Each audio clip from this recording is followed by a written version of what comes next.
Black women are magic. We're intelligent, we excel academically, and we keep going. Did you know Black women earn over 70% of master's degrees? We are bosses. We're starting businesses at record rates, and we dominate in our careers. So why do so many Black women who are flourishing in their careers have a universal, unspoken longing for more? So I made a revelation last night, y'all. But before we get into that, for those of you who are new to my channel, my name is Tynesha Renee. This is Tynesha Talks, where we love to normalize transparency. Here on my channel, we have difficult conversations. We talk about love, sex, dating, whatever basically comes to my mind. I just like to speak my mind. And I love when y'all, speak back. So some of you may already know that I'm on my own little spiritual journey just to truly find myself and learn how to acknowledge and process my real, raw, true emotions that are suppressed 99.99999% of the time. And so this whole Finding Myself series is just me documenting the things that I'm reflecting on and learning about myself. So if you did not watch my last video, I have linked it up top. So I recommend that you do watch it just for context. So pause this video, hop on to the other video, and then come back to this one when you're done. Okay? So I decided to work through the lower level things that impact my life and then progressively get into all of the tougher stuff as the series goes on. So anyway, I figured that I would start with my career. Specifically, just trying to figure out why so much of my identity or my sense of purpose is impacted by my success. In other words, I've been trying to understand why my sense of self-worth is so heavily controlled by my career. Hold on, y'all. Let me get a glass of wine because we are getting deep today. Okay, so I began asking myself these questions, again, just trying to figure out why my career matters so much to me. And don't get me wrong, careers are very important, but I feel like my whole life is thrown out of whack if I'm not happy with where I am in my career. So really reflecting on these questions made me think about a book that I've read. Now, ladies, this book here, and I know this, it looked like it's been through the struggle. We've been through the struggle together, okay? As a heads up, this book is very deep. All right, you can even tell by the title. So it's called Whatever Happened to Daddy's Little Girl, The Impact of Fatherlessness on Black Women. We go in there. The book was written for women who are Black, and then they also have some mention of Hispanic women in here as well. But basically just written for women who experience fatherlessness. Fatherlessness in this context is a bunch of different things. It could be that your father is incarcerated, he passed away, maybe he was never really present, he could have had an addiction. Whatever caused an unstable or an absent father figure, that is what they're talking about when they mention fatherlessness, okay?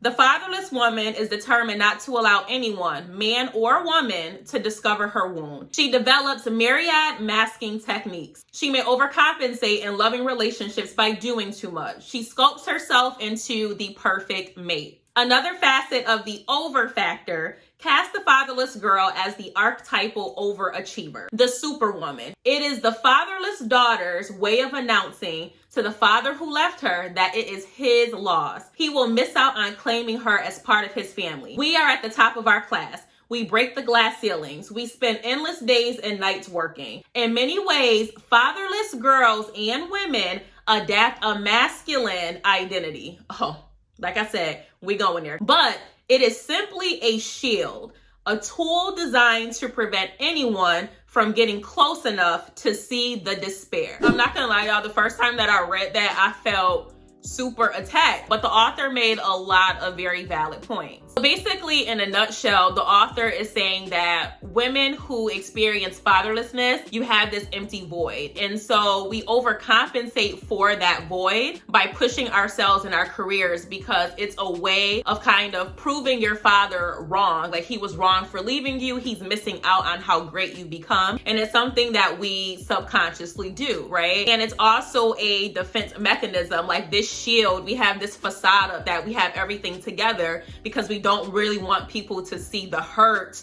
that we feel because we were abandoned. Woo! I'm gonna just give y'all about 5 seconds to let that marinate real quick, okay? Okay, let's get back to it.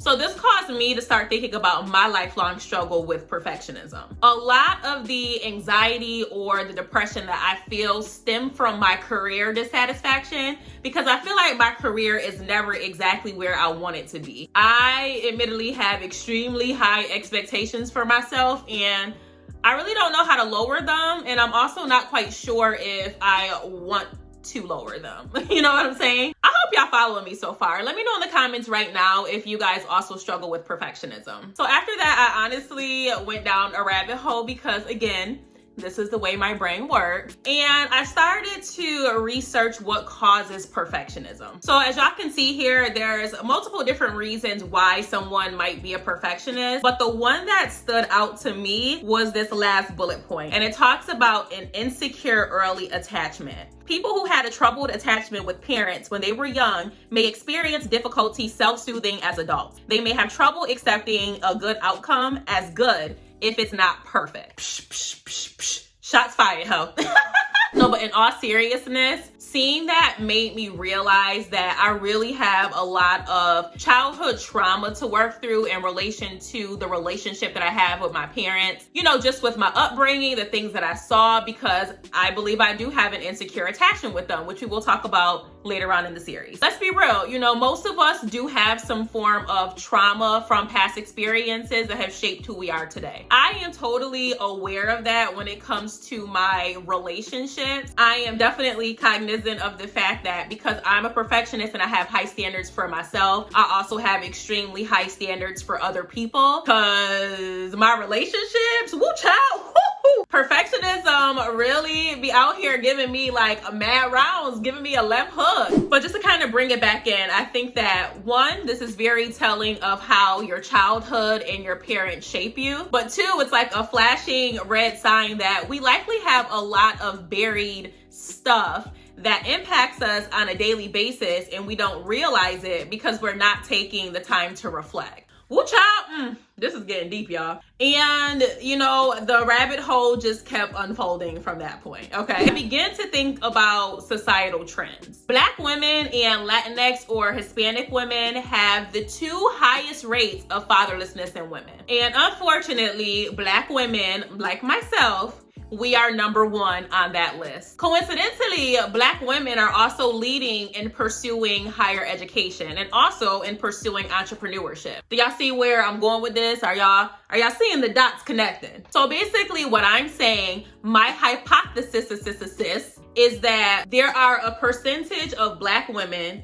who are extremely career driven, and their identity or their sense of purpose is so heavily dictated by their career, and that could be stemming from their background with having an absent father or just having negative relationships with men in general. So I think that this obsession with being a boss, choosing a career over children or love or whatever type of happiness, whatever makes you happy, choosing your career over that is a way of showing the world and yourself subconsciously that you are good enough and you didn't deserve to be treated the way that you did from other people.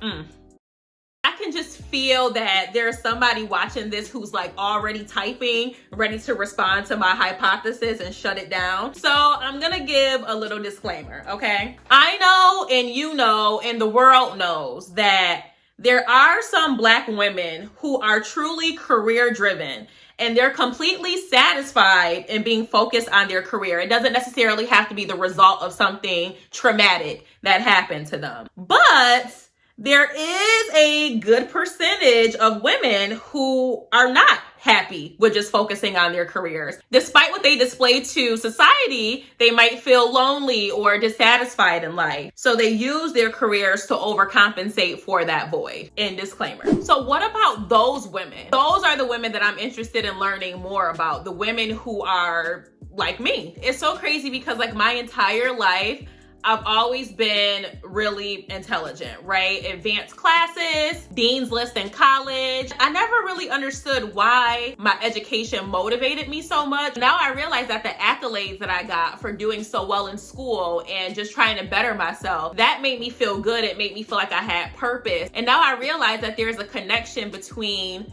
me being so fixated on excelling in school and me trying to prove that I am good enough. You know, me and my dad had a really rocky background, but it wasn't my fault because I know I'm dope, and I'm dope because all these things show it. And once I graduated from college and began my career, all of my value then got shifted to excelling in my career. Unfortunately, society kind of pigeonholes Black women as being modern women, and we know that that term has a negative connotation. Only caring about having degrees and wanting a luxury lifestyle, very cold, masculine, not needing men, not appreciative of men. But I think that for a lot of women, it's a lot deeper than that. You know, a lot of Black women are holding on to hurt that stems from broken family dynamics or failed relationships or a combination of all of that. We are very complex, and I don't think that we really acknowledge how our individual experiences collectively have such a huge impact on our lives later on. I just wish that we all took a bit more time to do inner work on ourselves and also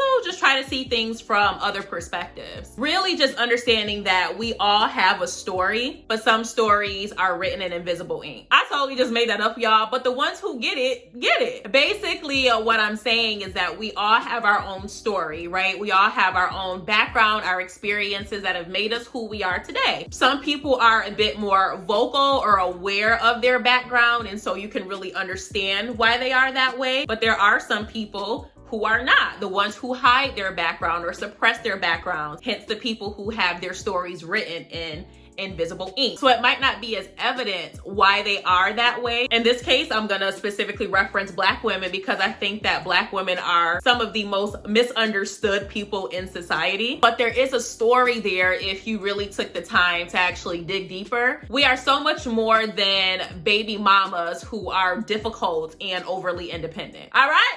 Let the church say amen. We here.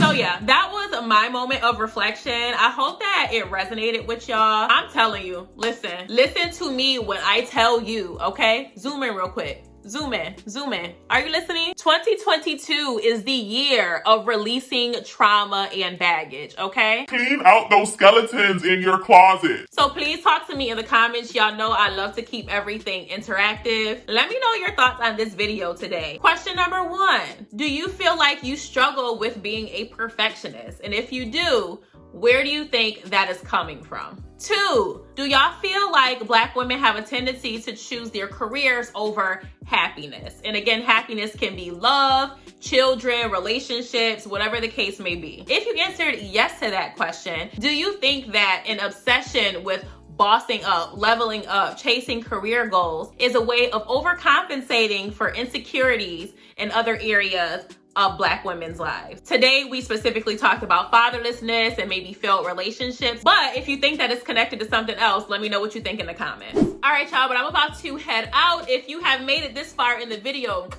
thank you. I appreciate you sticking by to the end. It shows that you are loyal, and it's also gonna help me in the YouTube algorithm. We are on the way to 6K, y'all, which means that we are on the way to 10K. I'm claiming it, it's gonna happen. So if you are not already a part of the family, go ahead and hit that red subscribe button and also turn on your post notifications so that you don't miss any more of my videos. We're gonna get this consistency flowing so that the platform keeps growing.